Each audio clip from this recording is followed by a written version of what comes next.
The political battle over FV was won by the anti-FV forces. They obtained a bunch of denominational statements which they can point to and say, see, heresy, the thing is settled. For the men who were involved in that political effort, it would take an enormous amount of humility to walk anything back. I don't see any indications that this is going to happen.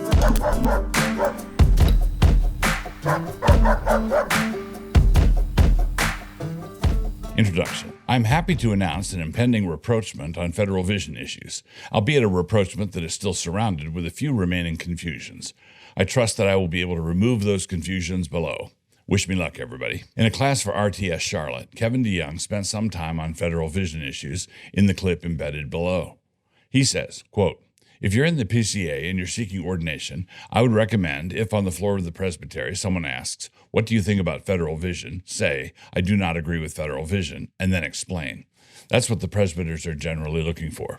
KDY. But the reason I think we are closing in on a rapprochement is that Kevin outlines the core beliefs of FV theology, and I agreed with him on almost all of them, and have done so explicitly and repeatedly over the course of many years. He may not have intended it, but he sure enough gave me a clean bill of health, for which I am most grateful. The one place where there remains genuine disagreement is with child communion, but Kevin said here that there are good people who differ with him on that, so that need not be a disruption. So the reason I think there are remaining confusions is that Kevin apparently does not know about my agreement with almost all of them. He associates my name very closely with the FV, but then for some reason does not attribute my teaching to the FV. He's using the broad descriptor FV as a shibboleth, applying it wholesale to anyone associated with FV, most predominantly me. But our impending reconciliation should be based on this. I pronounce it sibboleth, the very same way Kevin does. I do have friends who don't say it that way, true enough, but then again, so does Kevin, e.g. Lig Duncan, John Piper.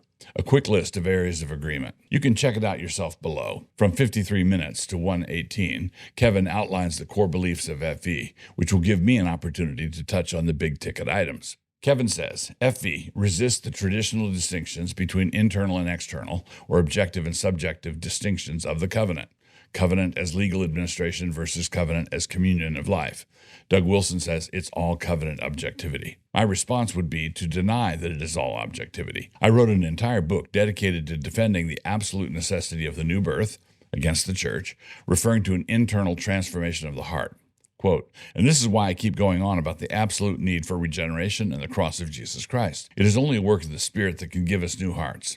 Christian civilization is absolutely necessary, but without those new hearts, Christian standards of civilization are intolerable, as can be easily verified. Mere Christendom, pages 226-227.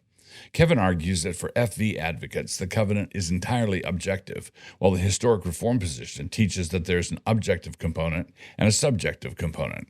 Again, I agree that the covenant is an objective reality and that faithfulness to the covenant is subjectively owned. In the CREC exam, I was asked, quote, are there subjective elements of the covenant? If so, what are some? My reply was, yes, certainly. The most important would be faith. So agreement number one, Kevin says that the covenant has an objective aspect and a subjective aspect. I agree. Kevin says that FV rejects the covenant of works, but I affirm the covenant of works, although I prefer to call it the covenant of life or the covenant of creation. But I am not monocovenantal. The covenant with our first parents in the garden was a distinct covenant from the covenant of grace, and it was a covenant conditioned on strict and perpetual obedience, a condition which Adam broke. So agreement number two. Kevin says that there are two covenants, one prior to the fall, conditioned on strict obedience, and one after the fall, a covenant of unmerited grace. I agree. Kevin says that FV rejects the imputation of the active obedience of Christ, but I affirm the imputation of the active obedience of Christ and insist, together with Machen, that there's no hope without it. This is how I put it 12 years ago. Quote, classic Reformed theology calls it the active obedience of Christ. What it means simply is Christ for us. In your salvation, you were not given a fraction of Christ, but rather were given all that he ever did. In the life of Jesus, Israel finally does it right, and he does it right on behalf of all Israel, all who are gathered to him by faith. God rest you merry, page 50. 2012. So agreement number three, Kevin affirms the imputation of the active obedience of Christ. So do I. Kevin says that in FV theology, works are a condition of final justification and not corroborating evidence that the person has been justified. This is yet another point of agreement between Kevin and me. As I put it way back in 2007, quote, I hold that if any of my good works attempted to contribute to my justification before God, then they should be slathered with bacon grease and thrown into hell. The Auburn Avenue Chronicles, page 398. So agreement number 4. Kevin says that good works are corroborating evidence of justification. I agree. Kevin says that FV equates covenant and election, thus making someone's elect status as unsure as their covenant status would be. If someone can be excommunicated, for example, that would mean their election is also up for grabs. This is yet another place where I agree with Kevin. Election and covenant membership are not the same thing at all. Quote, to pummel the point, if I may, I have taught in very clear and divers ways that the grace given to the decretally elect at the point of the effectual call is grace that is qualitatively different than the common operations of the Spirit enjoyed for a season by the unregenerate covenant member. I have heaped this point up in a rumpled pile and have danced around it, gesticulating with enthusiasm.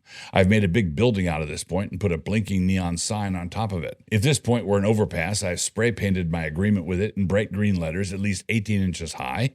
With my white chef's hat on, I've wheeled this point out of the kitchen on a cart, poured brandy all over it, and set it on fire. If the point were a pudding, I would have added 3 eggs beyond what the recipe called for. To summarize briefly, this is not something I have somehow neglected to say. The Auburn Avenue Chronicles, page 155. So agreement number 5. Kevin says that covenant membership and election are not the same thing at all. I agree. Kevin says that FV muddles the visible-invisible church distinction, but I affirm that distinction. I also use the historical eschatological distinction to point to the same 2 groups of people. Quote, the entire company of the elect, the whole number of them, invisible now to everyone but God alone, will be made manifest to everyone at the eschaton, and that church will be without spot or wrinkle or any other blemish. And that eschatological church I define as the whole number of the elect. The Auburn Avenue Chronicles, page 225. In the CREC examination of my views, I said this, quote, the church militant is the church on earth. The church triumphant is in heaven. The historic church is the church on earth in history. The eschatological church is that same church at the culmination of history at the eschaton. My terminology for this is historical eschatological, but it answers to Augustine's division of pilgrim eschatological. And if by invisible visible you mean the church on earth and the company of the elect, I can certainly live with that. So agreement number 6. Kevin affirms the visible-invisible church distinction. So do I. Kevin says that for FV advocates, sacraments have a saving and regenerating efficacy of their own rather than being a confirming grace. In the CREC exam, I was asked how the sacraments communicate grace, and I said, quote, they communicate grace through the instrumentality of faith. Worthy receivers have that faith because it was given to them by God, lest any should boast. Unworthy receivers do not have faith, and hence they are under the weight of a greater condemnation. So agreement number 7. Kevin says that the sacraments have no saving power of their own. I thoroughly agree. Kevin says that because of how FV identifies election with covenant membership, this necessarily unsettles the saints when it comes to assurance of salvation. I agree that identifying election with covenant membership would have exactly this tendency, but as stated above, I do not identify the two and follow the classic Reformed understanding of assurance of salvation. In Reformed is Not Enough, I devote an entire chapter to the theme of assurance. Quote, God does not want his children to lack an assurance of their standing before him. He wants us to know what he has given to us. This is a command that can actually be obeyed. Reformed is Not Enough, page 125. So agreement number 8. Kevin says that believers can be assured of their eternal salvation. I agree. So as I consider Kevin's summary of the tenets of the FV, the only place where we have a straightforward, flat-out disagreement is with child communion. So according to this metric that he has set out concerning FV, if I agree with him, then I must not be FV. If he agrees with me, then he is FV. The disagreement over child communion might necessitate laboring in different denominations, but an evangelical ecumenism can certainly shake hands across the denominational divide. Reformed Baptists and Presbyterians say, or Lutherans and Presbyterians. Why not this? Why not here? The central difference that I would have with Kevin, therefore, would not be a doctrinal one. It would be with regard to his reasoning that associates my name with FV, while at the same time disassociating my teaching from the FV. So which is it? If I'm still FV despite all of this, then it should be necessary to allow that there are numerous FV adherents who are fully orthodox and robustly Westminsterian. But if I'm not FV, then why is he associating my name with it at all? Friends, associations, and third-year seminarians. I would be more than willing to shake hands with Kevin and call it good. And as should be apparent from the foregoing, there are no doctrinal reasons that would prevent this. It is quite true that I have not denounced a number of my friends, the FV oatmeal stouts, and I continue to not denounce them. I think they are more Augustinian than Calvinist and would love to persuade them, but that is another issue. But my failure to denounce my friends is paralleled by Kevin not denouncing John Piper. You may recall that Piper has insisted on an affectional dimension to saving faith, which has been sharply criticized by Fesco and Waters. And incidentally, while we are here, the Westminster describes saving faith as quote-unquote lively. Westminster Confession of Faith 16:2. One of the things that a living eye does is see, and life is not a reward for the work of seeing. And Kevin has not denounced Lig Duncan for that did not age well forward to Woke Church, a book that gave away the Reformational store. So while friendships can be challenging, they are not the same thing as confessional statements. Last comment. The political battle over FV was won by the anti-FV forces. They obtained a bunch of denominational statements which they can point to and say, see, heresy, the thing is settled. For the men who were involved in that political effort, it would take an enormous amount of humility to walk anything back. I don't see any indications that this is going to happen. But we are in a different world now. There are many young pastors out there and third-year seminarians for whom an honest review of the controversy will cost them little or nothing. They can afford to review all the evidence. In this respect, it is like the Marrow controversy in Scotland. The Reformed Church of the day condemned them stoutly, but Reformed history vindicated them. That's the life I want. I want to be 70 and have 18 grandchildren. Let's go! I came from the mud. There's dirt on my hands.